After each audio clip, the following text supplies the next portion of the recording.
नमस्कार दोस्तों, आपका बहुत बहुत स्वागत है आपके खास चैनल रेडिट में। आज हम लेकर आए आपके सामने बुद्धि टॉपिक। जैसा आप जानते हैं, a journey from DElEd to super TET की एक सीरीज चल रही है, जिसमें हम आज की जो शिक्षा पद्धति है, आप चाहे एमए एजुकेशन कर रहे हो, आप बीएड कर रहे हो, बीटीसी कर रहे हो, यूजीसी नेट एजुकेशन से कर रहे हो, कुछ भी कर रहे हो, आपके बेसिक से लेकर हम आपको गवर्नमेंट जॉब दिलाने तक, टीचिंग के एग्जाम तक, आपके हर एक टॉपिक, हर एक कॉन्सेप्ट को क्लियर करेंगे। आज का हमारा टॉपिक है बुद्धि। तो चलिए शुरू करते हैं। बुद्धि टॉपिक को इंटेलिजेंस को इंग्लिश में बोला जाता है। एक्चुअली बुद्धि है क्या? अलग अलग मनोवैज्ञानिक ने इसकी अलग अलग परिभाषाएं दी है, लेकिन हम इससे रिलेटेड सारे के सारे इंपॉर्टेंट जो फैक्ट्स है, कॉन्सेप्ट्स है, उनको क्लियर करते चलेंगे, और जो आपके एग्जाम के पॉइंट ऑफ व्यू से इंपॉर्टेंट है उनको भी लेते चलेंगे। तो चलिए शुरू करते हैं बिना किसी देरी के किए।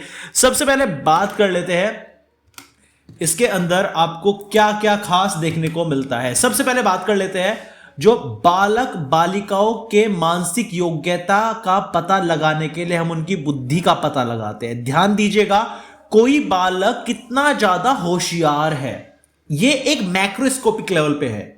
अगर हमें माइक्रोस्कोपिक लेवल पे जाना है, मतलब हमें पता करना है कि एक्चुअल में वो बच्चा जीनियस है या नहीं है, तो उसकी मानसिक योग्यताओं का पता लगाना पड़ता है सबसे पहले।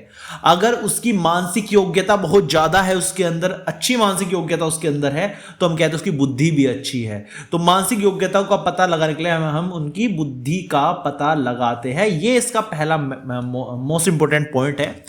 आगे बात करें बुद्धि की परिभाषा की, तो पहली डेफिनेशन जो आती है, जो हमारी तरफ से डेफिनेशन है, जो किसी मनोवैज्ञानिक ने नहीं दी है, वह है सीखने, तर्क करने, चिंतन करने, कल्पना करने व अमूर्त चिंतन करने की योग्यता बुद्धि कहलाती है।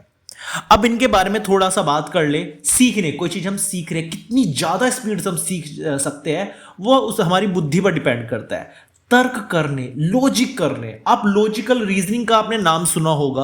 अगर आप रीजनिंग को फटाफट सोल्व कर देते हैं, तो आपकी तर्क करने की क्षमता बहुत अच्छी है, मतलब आपकी बुद्धि उतनी तीव्र है।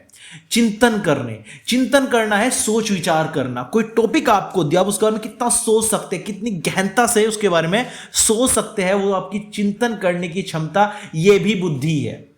कल्पना करने, आपकी इमेजिनेशन पावर कितनी अच्छी है। अगर आप आंखें बंद करके कि पूरी पूरी स्टोरी को देख सकते हैं, आप जो थ्योरी आपसे याद नहीं होता, उस थ्योरी का एक माइंड के अंदर डायग्राम बना के उसको याद कर लेते हैं, तो आपकी कल्पना करने की जो क्षमता है, बड़े कमाल की है।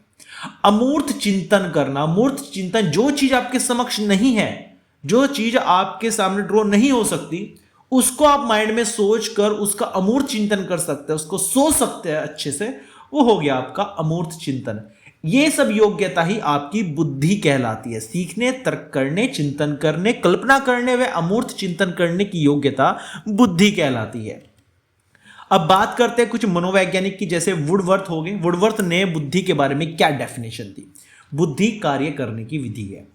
डेफिनेशन आ जाती है, बुद्धि कार्य करने की विधि है, यह किसका कथन है? तो आंसर होगा वुडवर्थ। दूसरी बात आपको बता दें, कभी कभी जो बीटीसी डीएलएड के एग्जाम होते हैं, उनमें सीधा सीधा पूछ लेता है वुडवर्थ के अनुसार बुद्धि की परिभाषा दीजिए। बुद्धि की परिभाषा डायरेक्ट ना आके आपको वुडवर्थ के अनुसार देनी पड़ेगी, तो आपको बस ये लाइन लिखनी है, बुद्धि कार्य करने की विधि है।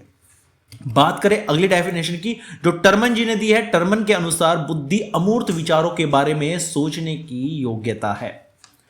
बात करें बिने की, तो बिने के अनुसार बुद्धि इन चार शब्दों में निहित है: ज्ञान, आविष्कार, निर्देश, आलोचना। फिर से बता दूं, बिने के अनुसार जो बुद्धि है, चार शब्दों में निहित है: ज्ञान, आविष्कार, निर्देश और आलोचना। तो इन शब्दों का ध्यान रखना पड़ेगा आपको।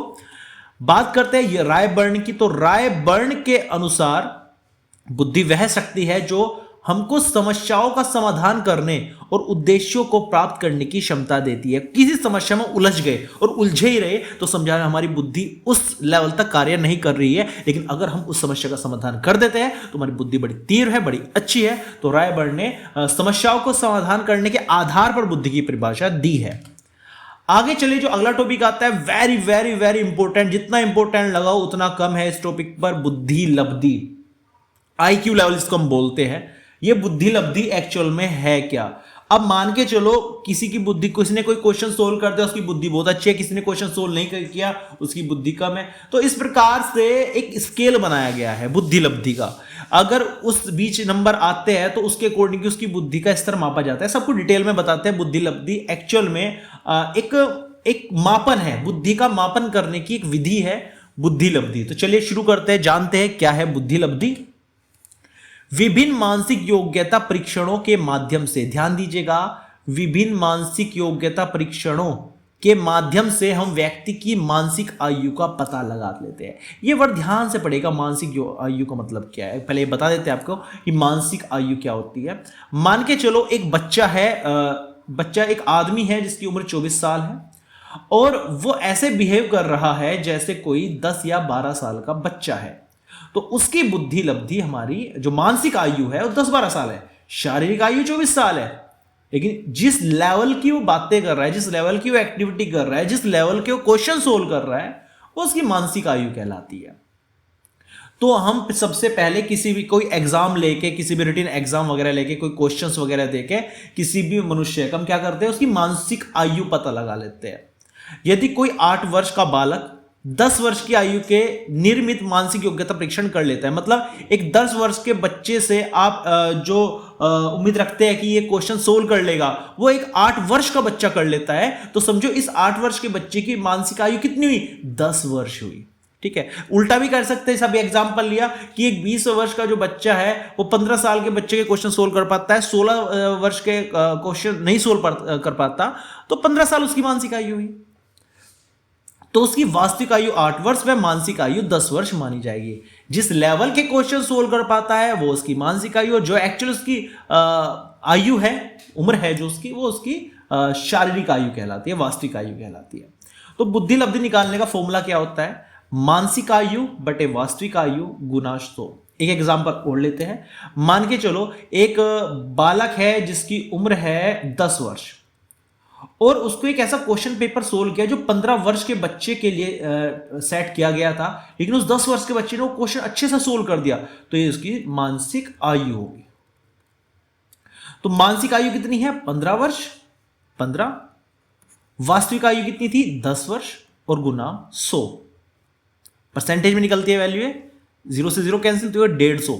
चलो 150 होगी, ये इसकी बुद्धि लब्धि होगी। अब क्वेश्चन ये उठता है कि इस बुद्धि लब्धि का फायदा क्या है, इस 150 को क्या करें, उसे 150 अंक मिले हैं, नहीं, उस 150 से ही हम पता लगाएंगे उसकी बुद्धि लब्धि किस स्तर की है, क्या वो प्रखर बुद्धि है, प्रभावशाली बुद्धि, बहुत उच्च बुद्धि का बंदा है। देखते हैं, उसे तय करने के लिए बनाया गया है टर्मन के द्वारा। ध्यान दीजिएगा, किसने बनाया, टर्मन ने एक वर्गीकरण प्रस्तुत किया। किसने किया, टर्मन ने एक वर्गीकरण प्रस्तुत किया कि जिसकी बुद्धि लब्धि 140 या उससे ज्यादा हुई, जैसे 150 आई थी अभी, तो बच्चा प्रभावशाली कहलाएगा, जीनियस कहलाएगा। अगर किसी बालक की बुद्धि लब्धि 120 से 140 के बीच आती है तो वो अति श्रेष्ठ कहलाएगा, वेरी सुपीरियर कहलाएगा। अगर किसी बालक की बुद्धि लब्धि 110 से 120 के बीच आती है तो वह श्रेष्ठ बुद्धि कहलाएगा, सुपीरियर कहलाएगा। अगर किसी बालक की बुद्धि लब्धि 90 से 110 आती है तो एक सामान्य बुद्धि, एवरेज बुद्धि कहलाएगा। अगर किसी बालक की बुद्धि 80 से 90 के बीच आती है तो एक मंद बुद्धि कहलाएगा, डल माइंड कहलाएगा। अगर बुद्धि लब्धि 70 से 80 के बीच आती है तो क्षीण बुद्धि या फीबल माइंड कहलाएगा। 70 से कम आती है, 70 से कम आती है तो निश्चित क्षीण बुद्धि होगा, डेफिनेटली फीबली माइंडेड हो गया। ये थोड़ा कंफ्यूजन क्रिएट करता है तो इसको मत करना चाहे। 50 से 70 के बीच आती है तो अल्प बुद्धि कहलाएगा, मोरनस कहलाएगा। 20 या 25 से 50 तक आती है तो मूर्ख बुद्धि कहलाएगा, इम्बेसिबल कहलाएगा।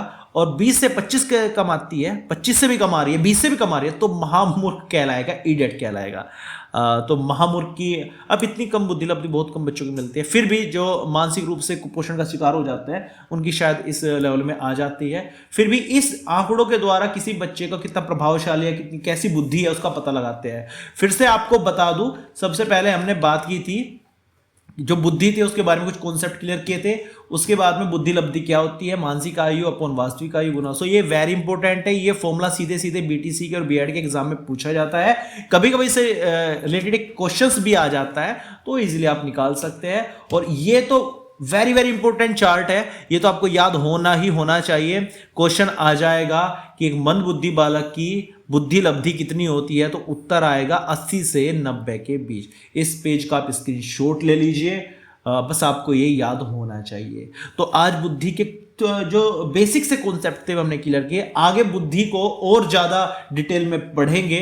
इसके लिए चैनल को सब्सक्राइब कर देना और वीडियो को लाइक ज़रूर कर देना। मिलते हैं नेक्स्ट वीडियो में, तब तक के लिए जय हिंद, जय भारत।